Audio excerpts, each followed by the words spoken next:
well. So as a prophylactic procedure at the Yes. start. Do you agree with that, Roy? Yeah, for our patients, any patient that's getting more than 20 centimeters of thoracic aortic coverage, or patients with prior abdominal aortic surgery or compromised iliac, internal iliac perfusion, get a spinal drain prior to the placement of a thoracic endograft. I think it comes down to what anesthesia you're using, because as in our unit you would get an epidural and you'd recognize it immediately, and you'd only get a spinal drain if you develop paraplegia. But we know about it as soon as it's happened, whereas if you have general anesthetic or you're using spinal anesthetic, you wouldn't know about that. And we've had 12 out of 16 of our paraplegias have been reversed with CSF drainage. So it depends how you're going to do it. In this patient, if you're contemplating a carotid subclavian bypass, presumably it'll have to be a GA, so... Unless you stage it. Dietmar's advice was to stage it, so we would usually leave it between 3 and 4 days before doing. You about right? 3 and 4 days staging. Yeah, but I think you're making the situation more complicated. You could do it under general anesthesia at the same time, and it's with a CSF drain.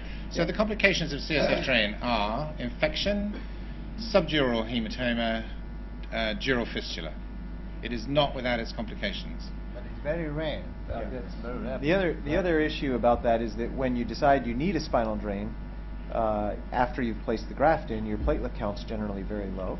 And if the patient's had complications and there's some other issues that are going on, it can be a potentially dangerous procedure. Actually, we've never found that. Well, with enough experience, you will. Yeah. Go to the Cleveland Clinic. Okay. Do 1,000 in a week. Yeah, question here. Ms. Van Dam from Belgium. This morning, Robert Morgan said that it's useful to put bare stents downwards to the dissected aorta. You cover the tear by a covered stent, and then is there a sense for it to do the whole dissected area? What is the opinion of the panel, therefore? John, are you keen on bare stents for the whole of the dissected area, distal to your primary stent graft? I think the evidence for bare stents is very sparse.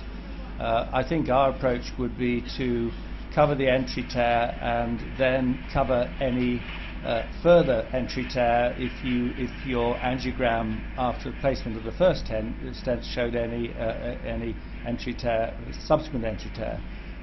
If your entry tear or re-entry tear was at the level of the visceral arteries, then obviously that is not an option.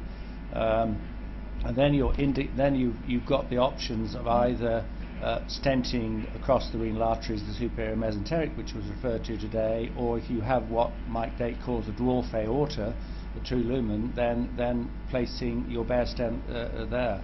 So, but I think the experience of placing bare stents in dissection is very limited, and there's no good data. Roy, do you have any comment to make on bare stents? I don't actually use them. Yeah, that's fair enough. That's good. Dietmar? Never used. Never. Giovanni? Just once. So we have the experience of one bare stent to tell you about.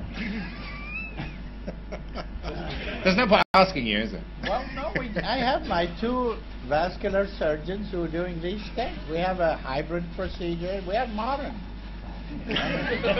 But I don't allow radiologists or cardiologists to come step in my room. This is mine. Well, That's because you get paid for it. You don't have to work on the National Health Service. We are going. I think on that note, thank you very much for a very lively discussion. I'd like you to thank the panel. Thank you.